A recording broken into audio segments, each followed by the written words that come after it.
बहुत समय पहले की बात है। एक पर्वतीय प्रदेश में महाकाय वृक्ष था जिस पर सिंधुक नामक पक्षी निवास करता था। उस पक्षी की विशेष बात ये थी कि उसकी विष्ठा में स्वर्ण कणों का समावेश होता था। एक दिन एक व्याध उस पर्वतीय प्रदेश में आखेट के लिए आया। उसे ज्ञात नहीं था कि सिंधुक पक्षी की विष्ठा स्वर्ण कण युक्त होती है। जब वह महाकाय वृक्ष के निकट से गुजरा तो उसकी चेष्टा सिंधुक पक्षी को पकड़ने की नहीं थी, किंतु जैसे ही वह आगे बढ़ने लगा, सिंधुक पक्षी के मूर्खता की और उसके सामने ही स्वर्ण कण युक्त विष्ठा कर दी।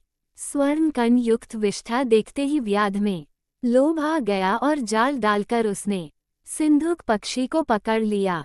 घर आकर उसने उसे एक पिंजरे में बंद कर दिया, किंतु पूरी रात वह सो नहीं पाया। वह सोचता रहा कि यदि किसी तरह इस सिंधुक पक्षी और इसके स्वर्ण कण युक्त विष्ठा की बात राज्य के राजा तक पहुंच गई तो राजा उसे दंडित कर देगा। वह भयभीत हो गया। दंड से बचने के लिए उसने निर्णय किया कि वह स्वयं ही राजा से भेंटकर सिंधुक पक्षी के विषय में उन्हें जानकारी दे देगा और उपहार स्वरूप वह पक्षी भी उन्हें दे देगा। अगले ही दिन वह राजा से भेंट करने राज दरबार पहुंच गया। वहां उसने सिंधुक पक्षी प्रस्तुत करते हुए उसकी स्वर्ण कण युक्त विष्ठा के विषय में राजा को सब कुछ बता दिया। पूरी बात जानकर राजा ने अपने सेवकों को आदेश दिया कि वे सिंधुक पक्षी व्याध से लेकर उसका विशेष ध्यान रखे। सेवकों ने वैसा ही किया।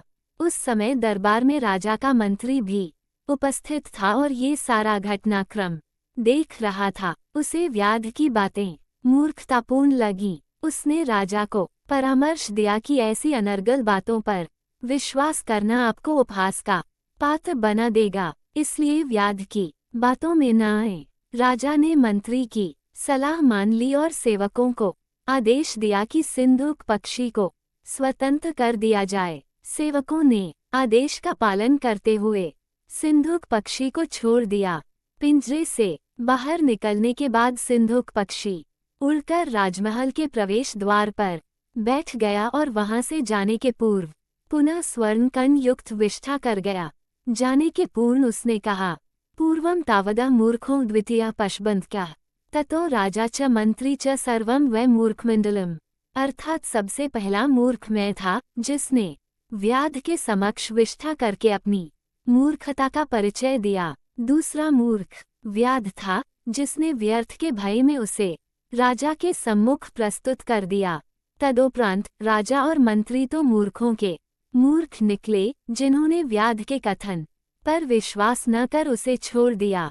इस प्रकार इस राज्य में मूर्ख मंडली का जमावड़ा है। कहानी पसंद आए तो लाइक और सब्सक्राइब जरूर करें। धन्यवाद।